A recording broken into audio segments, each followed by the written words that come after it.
오늘 우리가 함께 읽은 본문에서는요, 이전에 예수님과 계속해서 갈등하고 충돌했던 익숙한 명칭의 사람들과는 다른 조금 낯선 부류의 사람들이 언급이 되고 있습니다. 그들은 바로 사두개인이라는 부류의 사람들입니다. 그런데 본문 18절에서 아이러니하게도요, 이 사두개인들을 어떤 부류의 사람들이라고 말하고 있냐면 부활이 없다 하는 사두개인들이라고 말하고 있습니다. 당시 종교 지도자 혹은 권위자에 속했던 사두개인들이 부활이 없다라고 생각하고 믿는다? 오늘날로 따지면 어쩌면 목사나 장로들이 부활을 믿지 않는다는 것과 같은 것이기 때문에 오늘날 우리로서는 굉장히 당황스러운, 조금 이해할 수 없는 사두개인들의 신앙관을 좀 보게 됩니다. 그러기에 우리는 당시 이 사두개인들이 어떠한 신앙관과 세계관을 갖고 있었는지 잠시 이해할 필요가 있겠습니다. 일단 사두개인이란 이 색다른 명칭은요, 구약시대 솔로몬 왕 때의 대제사장으로 임명됐던 사독이란 인물로부터 나온 것이라고 성경학자들은 추정하고 있습니다. 예수님 당시 이 사두개인들은요, 친제사장 측에 속했던 종교적 세력들인데요, 이스라엘 신앙에서 결코 없어서는 안 될 뭐요? 성전을 기반으로 성전을 운영하고 성전과 관련한 여러 일들에 관여하여 막대한 일권을 챙겨갔던 사람들, 그들을 통틀어서 예수님 당시에는 사두개인들이라고 불렀다고 합니다. 그래서 이들은 당시 소수였지만 상당한 부유층이자 귀족층에 속해 있었고, 또한 당시 유대사회에서 최고 사법기관이라 할 수 있는 사내들인 공회에서 이 사두개인들이 대부분 주축을 이뤄서 특권층에 속한 사회적 지위를 누리고 있었다고 합니다. 특별히 이들이 가진 신앙관에 우리가 좀 주목해 볼 만한 것은요, 사두개인들은 오직 구약의 5권의 성경, 즉 모세오경이죠, 창세기부터 신명기까지 오직 모세가 기록한 이 5권의 책만을 권위 있는 성경으로 인정해 왔다고 합니다. 그래서 사두개인들은 오직 모세오경에 기록된 율법만을 인정했고, 그것만을 문자 그대로 실천했던, 어떻게 보면 신앙적으로 굉장히 보수적인 사람들이었고요.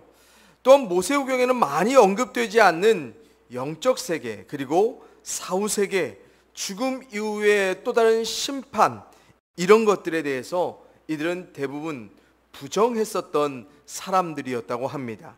그래서 오늘 본문에서 소개된 것처럼 그들은 부활이 없다라는 신앙관을 갖고 있었던 것이고요.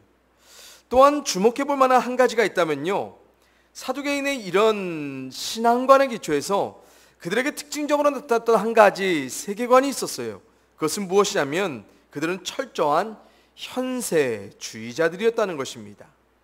사후 세계를 부정했던 사두개인들이었기 때문에 그들은 현세에서 이룰 수 있는 소유, 특권, 이런 것에만 주목하며 삶을 살았다고 합니다. 그래서 죽음 이후에 벌어질 하나님의 심판, 그리고 선과 악, 옳고 그름의 문제, 이런 문제에 그다지 관심 갖지 않았던 그들이었기 때문에 그들은 오직 자신들의 기득권만을 유지하기 위해 어떠한 정치적 혹은 종교적 세력들에도 타협하고 적응하며 나름의 부와 권력을 추구했던 사람들, 그들이 바로 예수님 당시의 사두개인들이었다고 합니다.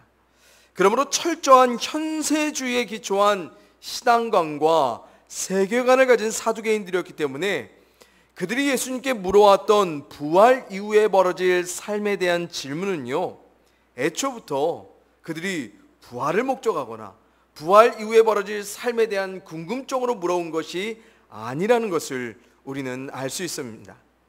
그럼 이제 사두개인들의 질문 그 자체에 관해 우리가 한번 생각해 봤으면 좋겠습니다.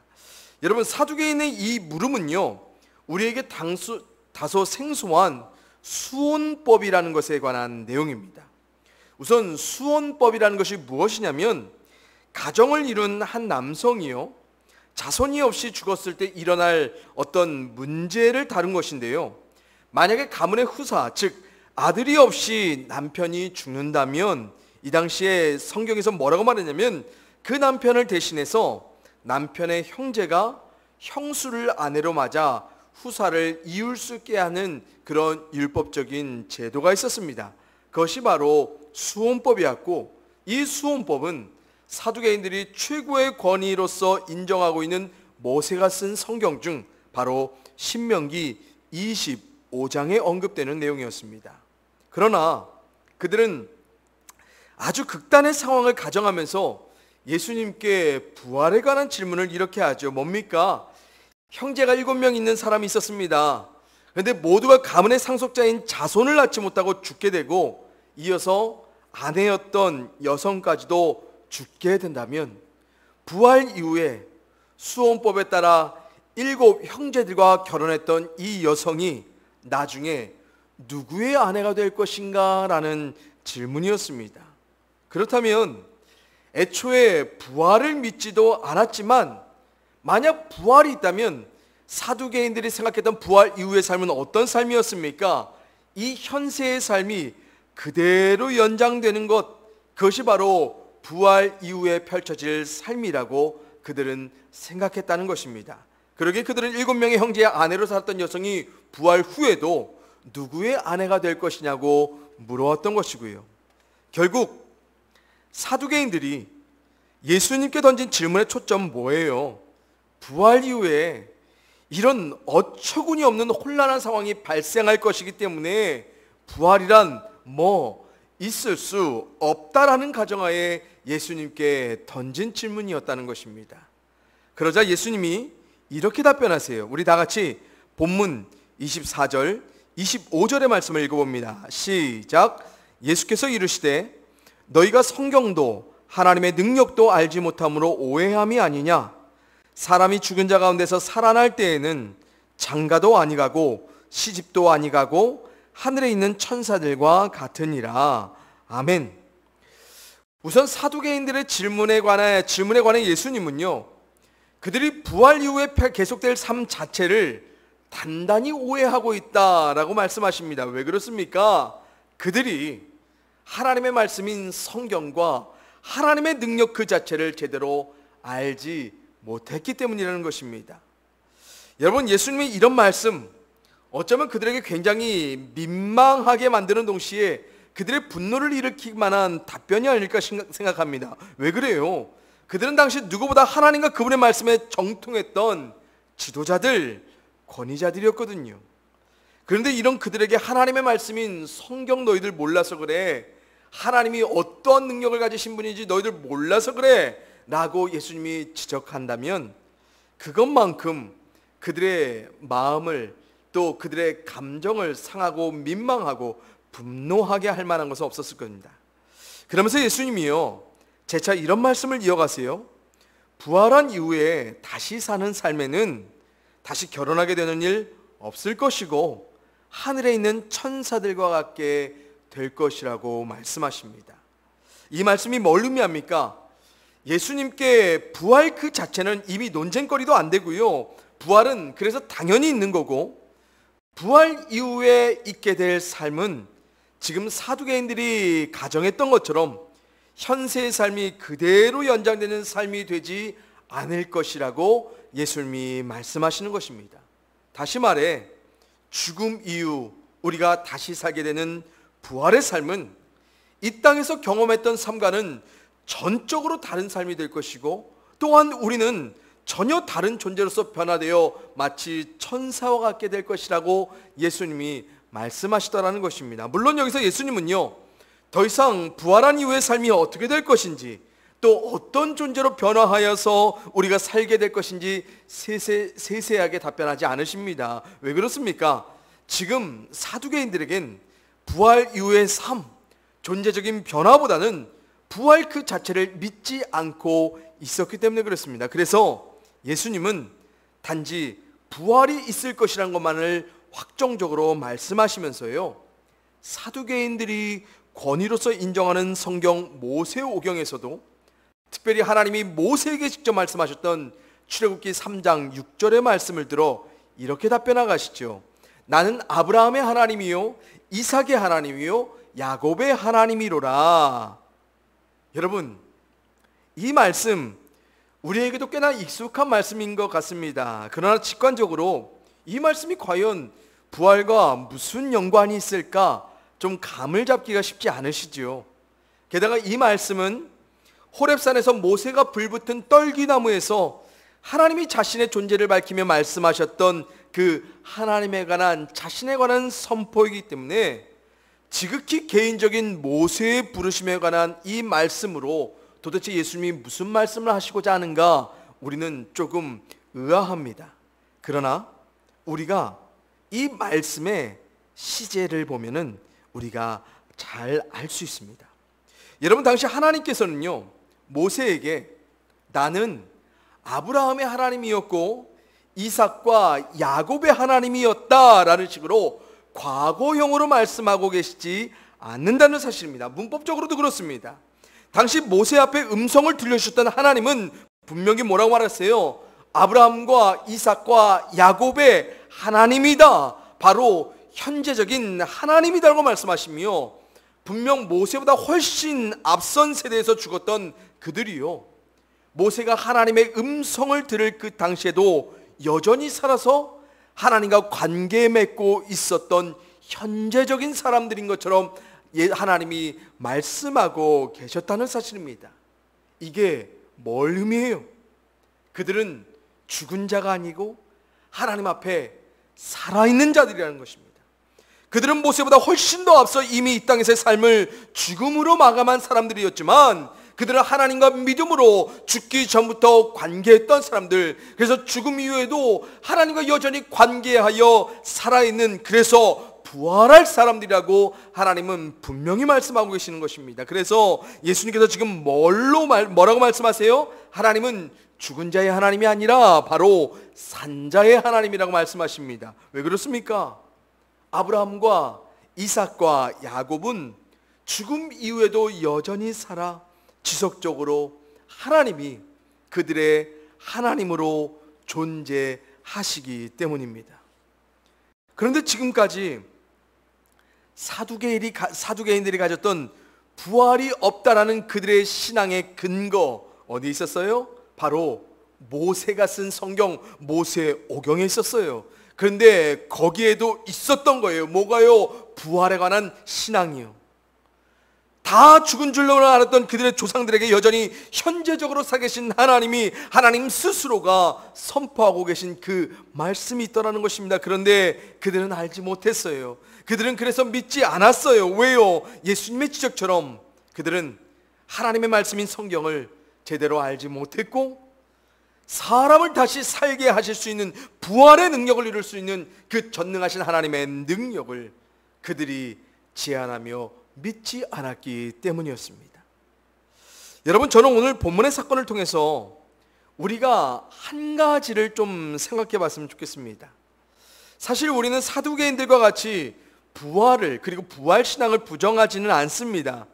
그래서 부활과 부활신앙에 관련하여 우리에게는 부활 이후에 펼쳐질 영원한 하나님 나라의 삶에 관한 보다 명확한 성경적 지식이 필요한 것이 사실이고요, 부활신앙으로 사는 현재적 삶에서 우리가 어떻게 살아야 될지 좀 더 깊은 고민과 성찰이 필요하다고는 생각합니다.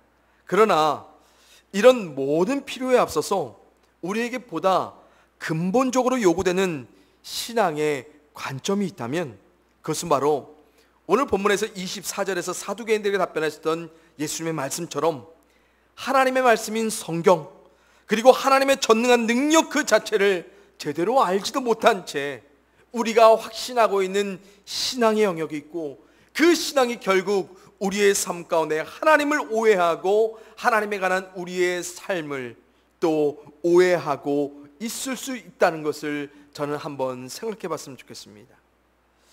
저는 개인적으로 오늘 본문의 사두개인뿐만 아니고요, 예수님 당시 여러 분파의 종교 지도자들 그리고 권위자들이 계속해서 예수님과 예수님이 선포하신 하나님 나라의 복음 가운데 갈등하며 충돌했던 가장 종합적이고 궁극적인 이유가 바로 여기에 있다라고 생각해요. 그들이 성경을 제대로 알지 못하고 하나님의 능력을 제대로 알지 못했기 때문이라고요. 그런데 정작 그들은 늘 예수님 앞에 어떤 태도로 물어왔습니까? 마치 자신들은 다 아는 자들처럼 물어왔어요. 그래서 그들에겐 한치의 오류도 없고 오류도 없고 오해도 없고 늘 오류가 있고 오해가 될 만한 일을 행하는 분은 누구? 늘 그들에겐 예수님뿐이었어요. 그런데 예수님을 향한 그들의 이런 오해, 예수님이 선포하신 하나님 나라의 복음에 관한 그들의 오해, 이것이 정말 우리가 생각한 것처럼 그처럼 사소한 오해였을까라는 것입니다. 그래서 그들은 정말 단순히 예수님과 달리 하나님의 말씀과 그분의 능력을 조금 다르게 해석했을 뿐이고 말 그대로 잘못하고 실수해서 그래서 그들이 오해하고 있었던 것일까? 그런데 우리는 그들이 단순히 자신들의 제한된 지식 아니면 무지 때문에 오해하고 있지 않았다는 것을 예수님이 2번이나 거듭하여 사용하신 오해하다라는 단어를 통해 한번 추론해 볼 수 있겠습니다. 여러분, 개역개정 성경에서는 오해하다라고 번역된 이 단어가요, 헬라어 플라나오라는 단어입니다. 이 단어는 근본적으로 길을 잃다, 방황하다라는 뜻을 가지고 있습니다. 그런데 이 단어가요, 어떤 하나님의 진리의 말씀과 함께 사용될 때는 은유적으로 어떤 의미를 담고 있냐면 진리로부터 벗어나다, 진리를 떠나다, 진리로부터 변절하다라는 뜻을 갖고 있습니다. 그렇다면 우리말 성경으로 번역된 오해하다라는 단어가요, 정말 단순히 성경과 하나님의 능력을 잘 알지 못했던 그들의 잘못 혹은 실수 정도로 이해할 수 없다는 것을 우리가 분명히 알 수 있습니다. 그래서 그들이 그토록 잘 알고 있다고 확신했던 그 모든 것들 결국 뭡니까? 하나님의 말씀인 성경을 벗어난 채 전능하신 하나님의 능력을 떠나버린 채 그들 스스로만 확신하고 있었던 그들만의 확정된 진리 안에서 예수님과 갈등하고 충돌하고 있었다는 것입니다. 그래서 그들에게 하나님의 말씀은 그 자체로서 온전하게 믿지 않았어요. 그들은 자신들이 확신하던 방향대로 믿었고요, 그들이 알고자 했던 거기까지만 하나님의 말씀을 믿고 싶어 했던 사람들이었습니다. 그런데 그들이 확신하는 그 말씀의 방향과는 늘 달리 말씀하시고 그들이 원하는 식대로 믿고 싶어 했던 그 말씀을 계속해서 수정하여 고쳐가셨던 예수님, 그래서 그들에게 항상 오해의 대상으로 남을 수밖에 없었습니다. 또한 그들에게 하나님의 능력은요, 하나님의 선택된 백성인 그들만을 위한 능력이길 원하지 않았습니까? 그래서 예수님이 전한 만물의 모든 것을 회복하실 하나님 나라의 복음에는 그들이 관심이 없었고요, 오직 자신들의 나라가 회복될 그것에만 능력을 쏟아 부어주실 그 하나님만을 그들이 원하고 있었지요. 게다가 이 땅과는 전혀 새로운 세상에서 전적으로 다른 존재로 변화하여 다시 살게 하실 그런 하나님의 능력, 그런 것에 애초부터 그들이 관심 갖지 않았습니다. 왜 그렇습니까? 당장에 자신들의 기득권만 누리는 데 필요한 하나님의 능력만을 그들이 원했었기 때문입니다. 그런데 이런 그들의 오해들이 뭐라고요? 단순한 잘못, 실수로서의 오해가 아닌 완전히 진리를 벗어나고 떠난 채 믿고 있었던 그들 스스로가 규정한 진리대로 확신하고 확정했던 그대로의 성경과 하나님의 능력이었다는 것입니다. 여러분, 미국의 도널드 맥컬로우라는 목사님이 이런 말씀을 하십니다. 제가 읽어드립니다. 현대 교회가 저지르고 있는 가장 사악한 죄는 하나님을 만홀히 여기는 것이다. 우리는 더 안전한 신에 대한 환상을 가지려고 한다. 그래서 우리는 우리가 다루기 쉬운 곳으로 하나님을 데려가고 있다라고 말씀하세요. 여러분, 어쩌면 우리도 예수님과 끊임없이 갈등하고 충돌했던 예수님 당시의 종교 지도자들 혹은 권위자들과 비슷한 양상으로 하나님의 말씀인 성경 그리고 하나님의 능력을 신앙 안에서 마주할 때가 종종 있는 것 같습니다. 어떻게 해요? 하나님을 만홀히 여기면서요, 하나님을 우리 식대로 가볍게 소홀하게 처리하면서 하나님을 마주한다는 것입니다. 그런데 진짜 문제가 뭐냐면 이렇게 우리 식대로 믿고 있는 하나님의 말씀, 그리고 그분의 능력이 우리에겐 너무나 확신적이고 너무나 확정적이라는 것입니다. 그래서 우리는 성경의 말씀 그대로의 하나님에 관해 상상하고 그 하나님을 이해하며 그려내기보다는 우리에게 안전한 하나님의 환상을 갖고 하나님의 말씀 가운데 주목할 때가 많습니다. 그리고 우리가 다루고 싶은 그쪽으로만 하나님은 능력이 되어주시길 원할 때도 너무너무 많고요. 그런데 진짜 문제는 이토록 성경과 하나님의 능력을 한참은 벗어난 우리가 환상 가운데 믿고 그려냈던 그 하나님, 우리 현실 가운데 도저히 경험되지 않더라는 것입니다. 우리가 다루기 원했던 그곳에서 전능한 하나님이 능력이 되어주시질 않는다는 거예요. 그렇다면 하나님이 약속하신 말씀대로 능력 가운데 우리에게 경험되지 않는 하나님을 우리가 다시 성경의 말씀으로 돌아가 찾고 그분이 어떻게 능력이 되어주시는지 그런 일들을 우리가 성경 안에서 찾아가야 되지 않겠습니까? 다시 하나님의 하나님 되심을 성경 안에서 발견해야 되지 않겠습니까? 그런데 참 이상하지요. 우리가 하나님께로 다시 돌아가지 않아요.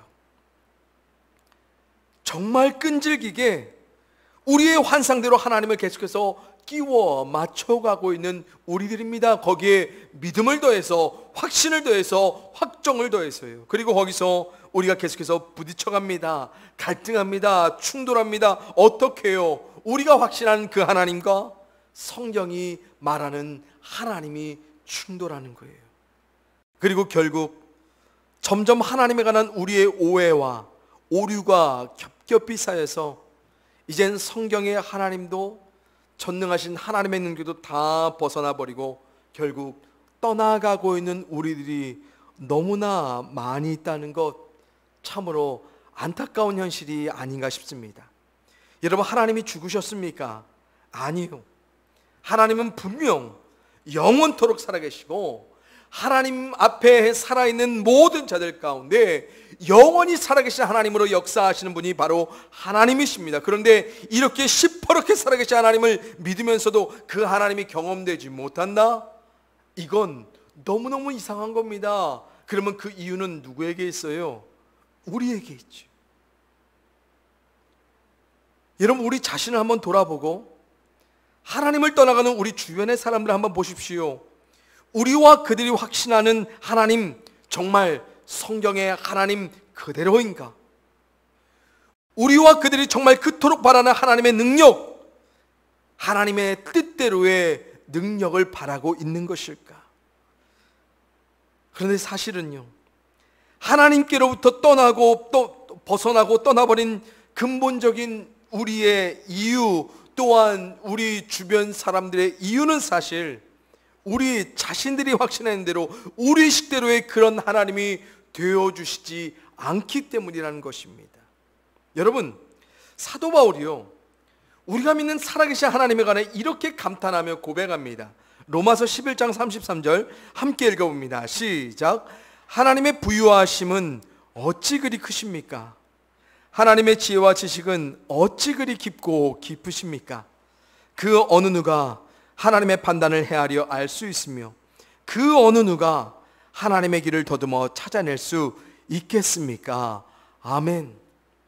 사랑하는 성도님들, 우리가 믿는 하나님은요, 이렇게 너무나 부유하시고 풍성하신 하나님입니다. 또한 우리가 하나님은 정말 깊고도 너무 깊으신 하나님이고요. 그래서 우리가 다 알려고 해도 알 수 없을 정도로 너무너무 방대하게 부유하고 풍성하신 하나님, 우리가 다 찾아내려고 애쓰고 또 찾아내어도 또 그 깊이가 한없으신 분이 우리가 믿는 하나님이에요.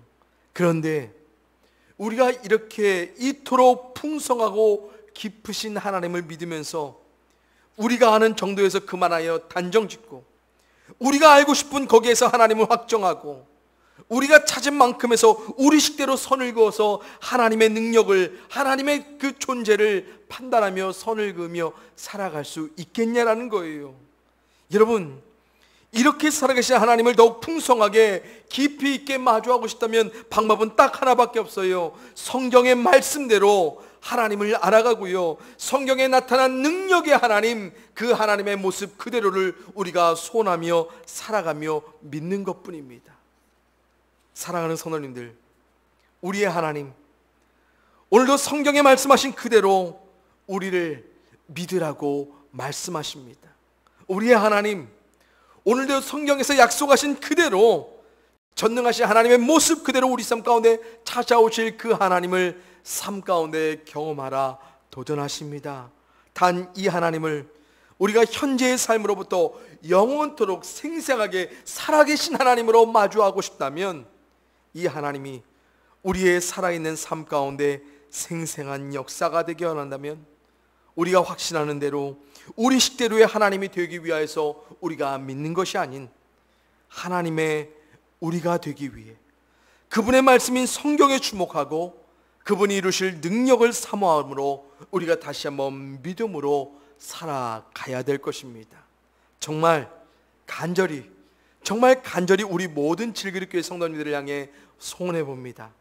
우리 모두가 호흡하는 이 삶 가운데 하나님의 말씀대로 그분의 전능한 그 능력 그대로 온전히 우리가 사모함으로 말미암아 그 믿음 안에 더욱 생생하게, 더욱더 풍성하게, 더욱더 깊이 우리의 삶에 마주하여 보게 될 그 하나님께 늘 열려진 마음으로 살아갈 수 있기를, 그 하나님을 더욱더 깊이 알아가며 그 하나님을 더욱더 풍성하게 찾아갈 수 있기를 간절히 소원합니다.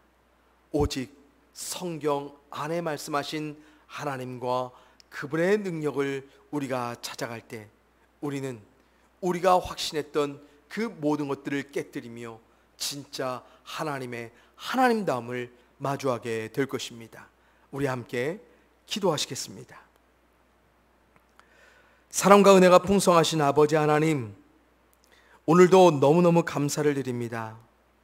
하나님의 모든 것 대신 예수님을 통하여서 우리가 다시 한번 깨닫게 되는 것은, 우리가 하나님을 믿되, 우리가 예수님을 믿되 성경 그대로의 하나님과 주님을, 그리고 성경에 나타난 하나님의 그 전능한 능력 그대로를 사모함으로 살아갈 수 있게 하여 주시옵소서. 참 부유하고 풍성하고 깊고 깊으신 하나님, 그 하나님의 모든 것 우리가 어찌 알고 어찌 찾아낼 수 있겠습니까? 그렇기 때문에 우리가 지금 알고 있는 그 정도에서만 우리가 확정하여 선을 그어 하나님을 판단하지 아니하고 다시 거듭 우리가 성경으로 돌아가 성경에서 말씀하신 그 하나님을 분명히 알고 아는 그대로의 하나님을 소원하며 살아가게 하여 주시옵소서. 하나님, 때론 우리의 급한 마음들이, 우리가 하나님을 이용하고자 했던 우리의 욕망들이 우리 식대로의 하나님을 그려내 환상 가운데 하나님을 믿음으로 추종하고 있습니다. 하나님, 그런 우리의 마음들을 정말로 긍휼히 여겨주시고 우리가 다시 한번 성경으로 돌아가 성경대로 말씀하신 하나님과 그분의 능력을 사모하게 싸움에, 그런 우리들 가운데 더욱더 열려진 영적인 눈을 허락하시고 우리 가운데 더욱더 생생한 하나님의 역사를 영원토록 맛보며 살아갈 수 있는 축복을 허락하여 주시옵소서. 더욱더 하나님을 하나님답게 정말로 하나님의 영광을 정말로 영광스럽게 마주하며 살아갈 수 있는 우리 질그릇교회의 모든 성도들 되기를 간절히 소원하옵고 살아계신 예수님의 이름으로 기도합니다. 아멘.